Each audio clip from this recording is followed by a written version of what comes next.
Still, he heard he had a change in personality and is better than he expected. As he's heading down the steps, he looks at Yu Chong, saying that it appears as if another one of his children is nothing but a disappointment. Yu Chong immediately looks down to the floor, feeling nothing but shame. He then calls for Gon and the boys, telling them that their reactions were slow, and they need to train themselves with more devotion. They all say yes sir, and he tells them to dismiss the audience and lead the house members and deal with the aftermath. Woon Hui asks Kyu Jin why she looks so sad, and she says because they were still too weak to catch father's eye and gain his interest. She asks if he's okay, and he says that the Branch family had always been like that.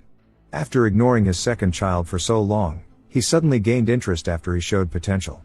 As for the third born, whom he had helped for so long, his interest immediately vanished. Kyu Jin says she's sorry, and she shouldn't have asked, and she should have known he isn't fond of father.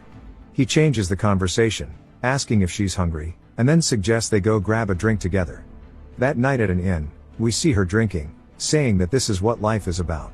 He says that she drinks and eats like she has been starving for days, asking if they're not serving her meals in the Ching Cheng sect.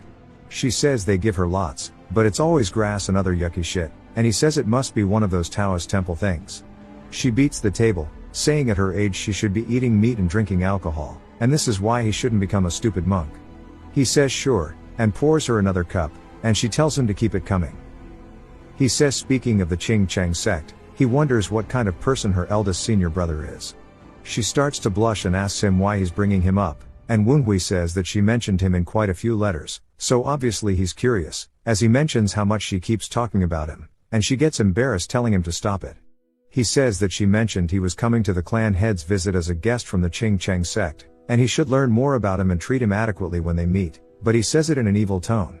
She readies herself, saying he's mastered the wicked tricks of the Tang clan, and she will beat him for this.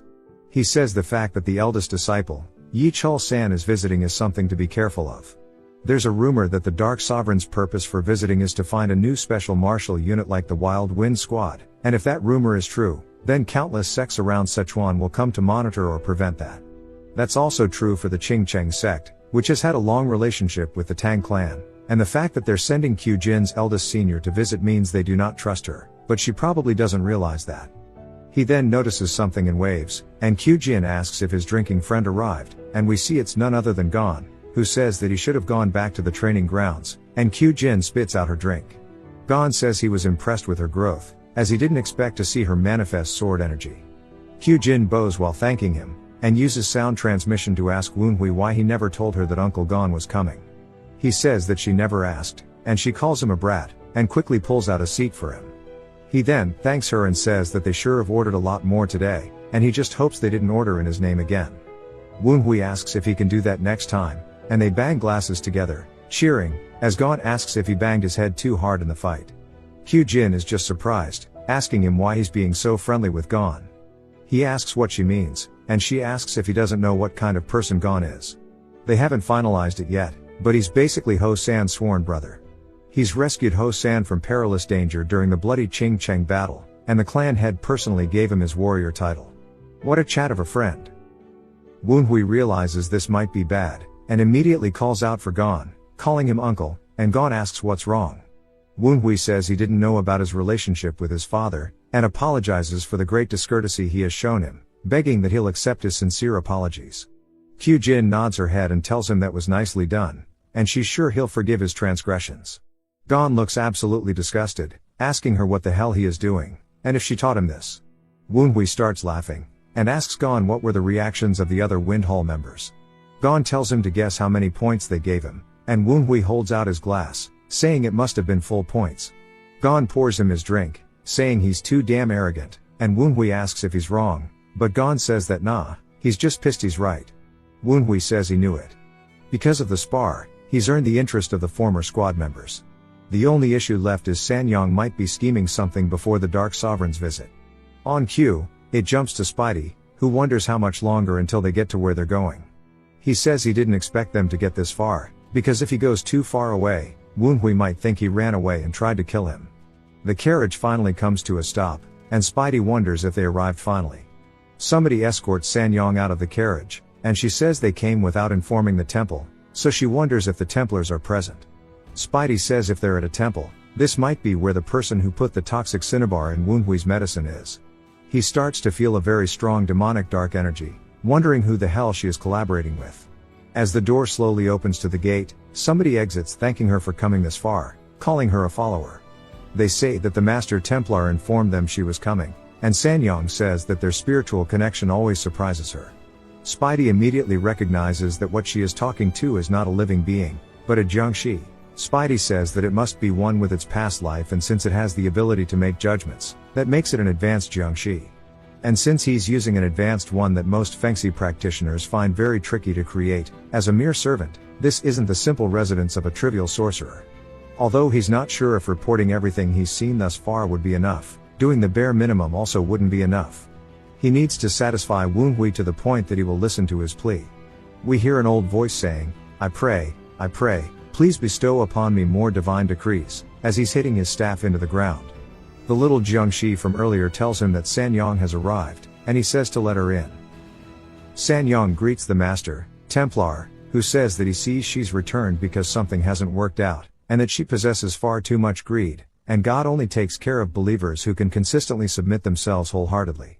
As they dislike the people who only appear when they need something, she asks what they would think about somebody who makes offerings in large amounts, so large that other believers could not even fathom it. The Templar starts to laugh, saying, well, of course, they would think it would be very cute, as we see his face for the first time, bro fugly. He asks if she likes the money as well, saying he knows he does. Spidey wonders if he's part of the Mao Shan sect, saying they're much more sinister than it should be. She says if successful, she'll bring another chest full, and the Templar says very good, as she knows how to earn the favor of God. The air then gets very serious, and he asks her what he can help her with, and she asks if he remembers what they discussed before, and he says that she wanted him to brainwash the illegitimate child, saying that's already in progress.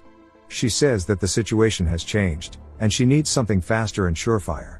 He thinks he knows what she wants now, and Sanyong says that she wanted to use him as a pawn she could throw away after the Dark Sovereign's visit, but Q Jin's behavior and the movements of Woonhui's backers could blow up on her face, and she asks the Templar to turn him into an advanced Jiangshi.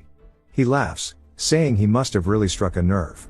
Spidey can't believe what he's hearing, saying he needs to go notify Woonhui immediately, because if the Master Templar is capable of freely creating advanced Jiangshi, then Woonhui is for sure no match in his current state. As soon as he gets out, a whole lot of red eyes start glaring at him, and he recognizes that they are beast Jiangshi, saying that if they can control these types as well, he now understands that it's the Black Bone Ghost Valley, the offshoot of the Mao Shan sect that joined the Heavenly Demon cult. The Templar then tells Sanyong it seems like she had a pest attached to her, and she asks if she was being followed. The Templar laughs, saying that person uses a very unique sorcery to control the ghost, and the backer of the illegitimate child might be much more annoying than originally anticipated. She sighs, saying that she will contribute another treasure chest, and he laughs, saying okay. She tells him to make sure he earns what he's been paid, and turns that lowly bastard into a Jiangshi and exposes the backer. He tells her there's no need to doubt him, and now he should first chase after the backer that followed her all the way here. Something quickly appears behind Sanyong, as we see another Jiangshi asking his master what he needs. The Templar says he needs to chase after the escaped ghost and find the sorcerer behind it. The Jiangshi says yes sir, and immediately leaps out of the room, flying through the air, saying for even the beast Jiangshi to be unable to capture it, it must be quite a nimble pest. He puts his fingers to his mouth, and whistles, launching even more beasts forward. Spidey wonders what's with the eerie presence he senses, aka his Spidey senses are tingling, as we see him hauling absolute cheeks from all the creatures. As we see him in the jaws of one of their mouths, he just begs that Woonhui can run away, and then he gets chomped on. It jumps back to the White Pavilion, and Woonhui asks Q Jin if she's really not leaving. She says that she'll go home while she sobers up, and he sighs, saying that now that Yu Chong has been humiliated, Sanyong is going to go out of her way to harm him. He bets that Q Jin is conscious of that as well, and he tells her just not to be a bother. She tells him to continue with his training. Go T says for being an ascetic of the Ching Cheng sect, she sure is an upright child. Baldy agrees, but wonders how Sanyong, who's so wicked, and somebody like Hosen had a daughter so kind. Woonhui smacks them over the head telling him to shut up, asking if they want to become pills already. Poor Dumpling caught astray. Woonhui then notices something, and Baldy asks if there's something wrong. He says something feels different from when he had the duel earlier, and they ask what he is feeling. He says there was a bit of a disconnect between his actions and movements when using martial arts, as if the cogs weren't fully aligned, and he thought it was because he was still a beginner, though he can still feel that disconnect is definitely lesser now. Goatee says that he was a famed instructor in the cult during his younger years, asking if he can inspect his body. Woonhui tells him to go for it, and we see Goatee starting to get a feel for what's going on, and he asks Woonhui if he knows the term cultivated energy. Woonhui asks if he means his inner energy, but Goatee tells him that it's a bit more specific than that. Woonhui tells him to explain it, and Goatee says that inner energy, even when going through the exact same training, builds up with different characteristics, depending on one's identity, constitution, and even their own understanding. Woonhui says that what he's saying means that his heart and mind got contained in the inner energy. Goatee says that's correct, and that's why martial arts, like the great absorption technique, which sucks out somebody else's inner energy, is unable to provide a large increase. Though he can't be certain, as Woonhui is a special case, between the cultivated energy that built up in the original body over 17 years and the energy that he has now cultivated hold different characteristics, which could be what is causing the disconnected sensation. Woonhui wonders what it means now that the disconnect is shrinking. Goatee says it likely means that his cultivated energy and the original Woonhui's cultivated energy are slowly harmonizing. Woonhui wonders if that means he's started to accept his identity, and maybe that would mean he's starting to fuse with the original cultivated energy of the body. Since he has no choice but to live inside of it, he thought that it was his, but it seems that subconsciously he must have been thinking that this body belonged to someone else. But through this duel, it seems like he's gone from thinking of using martial arts through this body to just thinking that he's using martial arts. The emotions he's experienced by personally meeting Kyujin, who he's only known through memories, seems to be slowly breaking down that subconscious barrier. Woonhui asks him how far he thinks he's to so far, and Goatee says around 40%. Woonhui says that if he can continue to increase the fusion rate, and Goatee cuts him off saying that if he does so, he will be able to more easily attain a higher level of martial progress, and Woonhui says that's perfect. He then widens his stance, saying being one in body and mind is essential in sorcery as well. So the higher the fusion rate between the body and his soul gets, the more he will cover his mystic power from his previous life. Kyujin watches him train, saying that he's really changed a lot, and now he's full of confidence in focusing on martial arts, and she feels sorry that he's been forced to change. But he has now started to build up his own foundation, and it will only grow sturdier from now on. However, Sanyang will not just wait patiently and let Woonhui's foundation settle. Immediately, she starts to sense something as the blue ghost face root comes out, saying that something is here, and Kyujin says she knew it. Even Woonhui starts to sense it. When the elders ask him if this is what they think it is, he says that's right, it's ghost fog, and because of the composition of the toxic cinnabar, he knew they were a necromancy user, and they finally took the bait. Now he can't wait to see how big the fish actually is. We see the guy from earlier saying it's been a while since he's had a hunt, and if his master's prediction is correct, the one behind that bastard child uses a very unique form of necromancy. But that's the case, the tools they use must be just as unique. The traces on that spider were leading this way, so the caster must be inside. He laughs, saying he can't wait to start. He starts doing some Naruto hand signs, saying that the parasitic vulture and ghost fog are ready. The ghost fog will disrupt one's perception, and if he ties it with the bramble ghost fog formation, nobody outside of the fog will be able to know what is happening on the inside. As he makes his way through, he starts to look around, wondering where his prey is. He sees a purple thread going to Woonhui and wonders why it's connected to his second target. He says he must have been left behind, saying that the caster activated the technique by controlling the brat instead of directly using necromancy. We see Woonhui completely pretending that he's confused about what the fog is, saying he can't see anything. The Jiangshi says the mastermind is even more cunning than he thought, but this brat is still his target. If he captures him, the mastermind is bound to reveal themselves. It's not like he can see what's in front of him or do anything, thanks to the ghost fog, and if he stays still, he'll make him into an advanced Jiangshi with all of his limbs intact. But then he realizes somebody else has entered, as we see Kyujin slowly walking to him, and then her eyes glow for a split second, as she's immediately in his face, smiling. She grabs him by the throat and chases him away from Woonhui. Woonhui says this was as expected, not only did they send an unorthodox warrior, but a parasitic vulture as well. We then see Spidey in his ghost form, saying there's no doubt they are from the Blackbone Ghost Valley. Goatee then says he looks like a class 3, asking if things will go as planned. Woonhui says it's unlikely that a Qing Cheng Taoist would lose to a Jiangshi on equal footing, but the question is, will Kyujin hold back, or will she vanquish him as a Taoist? Right now, all they can do is trust her judgment as she slams him straight into the floor. He immediately recognizes it as the Ching Cheng sword key, saying that the only Ching Cheng Taoist in the family would be Q Jin, wondering why she is here. He quickly distances himself, calling out to her, telling her to wait a second and listen, but she asks why she would listen to a member of the unorthodox faction, telling him to die, calling him filthy. He puts his hands up to block her attacks, and he tries to create even more distance, and says that this matchup is terrible as we see his hands shaking. He says even if he wants to fight properly, if he ends up hurting her, the deal with Sanyang will be ruined even if he accomplishes his mission. If that happens, his furious master will torture him with anything he can. Before he realizes he's spaced out, Q Jin says that he picked the wrong time to do that, as she uses one of the Ching Cheng sword techniques, which we saw before, the sword of discharged lightning of extreme light. She starts cutting him up, making blood fly out all over, saying that he just has to die while laughing. But he realizes he's in a bad situation, and says if this is how it's going to be, then he just needs to accept it, and he tells her he was holding back because she's the daughter of Sanyang. Q Jin is surprised hearing her mother's name out of his mouth, and he continues, saying that it's her fault for not listening, as he starts to take the bandages off of his arms, and aura starts to come straight out of the forearms, forming some kind of blade. His legs also start to beef the hell up as he's using a ghostly amplification technique, turning him into an actual mass monster. Q Jin is nervous, realizing that this is actually quite bad. The Jiangshi swings his hand down, and she manages to block it, but of course, it seems like quite a heavy blow. He tells her that if she had just backed down, it would have been easier for the both of them, and he's only doing this in order to accomplish what Sanyang wants. Q Jin tells herself to lock back in, saying she already knew what her mother was doing, and she will capture him, find the one behind this, and stop her mother from continuing down the wrong path. The Jiangshi starts to feel disgusted at her Taoist aura, and says that she definitely is a stupid person for not taking the chance to back down, as he rears his fist back, punching forward, hitting the ground as she dodges away. He says it would have been better if she wasn't a Taoist, and if the fight drags on like this, he'll be at risk of being discovered by the righteous Wind Hall, even with the Bramble Ghost Fog formation.